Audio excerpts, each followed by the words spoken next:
بسم اللہ الرحمن الرحیم۔ السلام علیکم۔ سہاگ رات والے دن خون نہ نکلے تو کیا کرنا چاہیے؟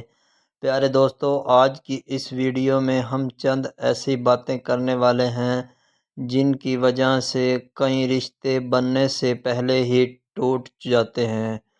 آج جو ہم بات کرنے والے ہیں، ہو سکتا ہے کچھ لوگ اسے بے شرمی کہیں یا بے حیائی کہیں، لیکن سچ تو آپ کو بتانا ہی پڑے گا۔ سننے میں آیا ہے کہ اسی مسئلے کی وجہ سے ایک گھر میں طلاق ہو گئی تھی، اور بھی اس کے علاوہ کئی طلاقیں ہو چکی ہیں۔ پیارے دوستو، آج کل ایک کلچر عام ہے، کئی لڑکیوں کے بوائے فرینڈ ہوتے ہیں اور کئی لڑکیوں کے گرل فرینڈ ہوتے ہیں۔ یہی وجہ ہے کہ سہاگ رات والے دن دلہن اور دولہے کے بیڈ پر سفید چادر کو بچھا دیا جاتا ہے۔ کئی شہروں میں تو دلہن کی سہاگ رات پر سفید چادر پر لگے خون کے دھبوں کو پاک دامنی سمجھا جاتا ہے، حالانکہ یہ ایک پرانی اور غیر انسانی رسم ہے جو آج بھی کچھ معاشرے میں موجود ہے۔ اکثر لوگ بیڈ پر سفید چادر بچھا کر خود دروازے کے باہر کھڑے ہو جاتے ہیں، پھر دولہا اور دلہن سفید چادر پر لگے خون کے دھبوں کو اپنے گھر والوں کو دیتے ہیں اور گھر والے پورے خاندان کو دکھاتے ہیں۔ پھر دلہن کی اس پاک دامنی پر پورا خاندان خوشی مناتا ہے۔ اس بات سے یہ ظاہر ہوتا ہے کہ آج کے دور میں بھی یہ جہالت زندہ ہے۔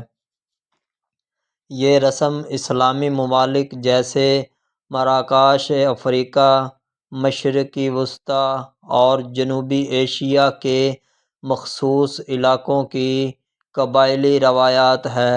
جتنا زیادہ خون چادر پر ہوگا، اتنی ہی خاندان کی عزت محفوظ سمجھی جائے گی۔ اگر سہاگ رات والے دن دلہن کا خون نہ نکلے تو اسے بدچلن اور بہت کچھ سہنا پڑتا ہے، جس کی وجہ سے یہ بات طلاق تک پہنچ جاتی ہے۔ حقیقت یہ ہے کہ سہاگ رات والے دن ہر عورت کے لیے خون آنا ضروری نہیں ہے۔ طبی تحقیق اور ادارہ عالمی صحت کے مطابق اس کا کردار اور پاک دامنی سے کوئی تعلق نہیں ہے۔ یہ رسم صرف عورت کی تذلیل، ذہنی دباؤ اور بعض اوقات تشدد کا سبب بنتی ہے، جبکہ اس بات کے بارے میں مرد سے کوئی سوال نہیں کیا جاتا۔ حالانکہ عورت سے زیادہ مرد اپنے آپ کو بہت زیادہ یوز کر چکا ہوتا ہے۔ اگر یہی سوال مرد سے پوچھا جائے تو وہ اس سوال کا کیا جواب دے گا؟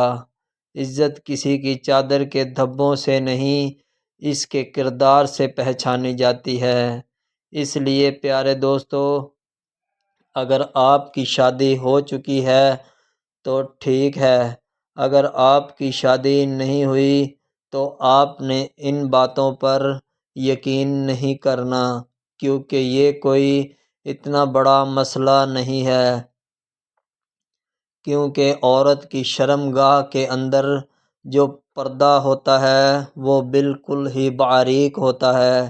آپ تو جانتے ہیں کہ آج کل کے دور میں عورت کو گھر کے تمام کام کاج کرنے پڑتے ہیں، اسی وجہ سے اوپر نیچے ہونے سے وہ پردہ پھٹ ہی جاتا ہے۔ تو آپ نے اس بات کو زیادہ سیریس نہیں لینا، کیونکہ آج آپ یہ کام کسی کے ساتھ کریں گے تو کل آپ کے ساتھ بھی ہو سکتا ہے۔ اگر آپ کو ہماری ویڈیو اچھی لگی ہو تو چینل کو سبسکرائب کریں اور ویڈیو کو لائک کریں۔ شکریہ۔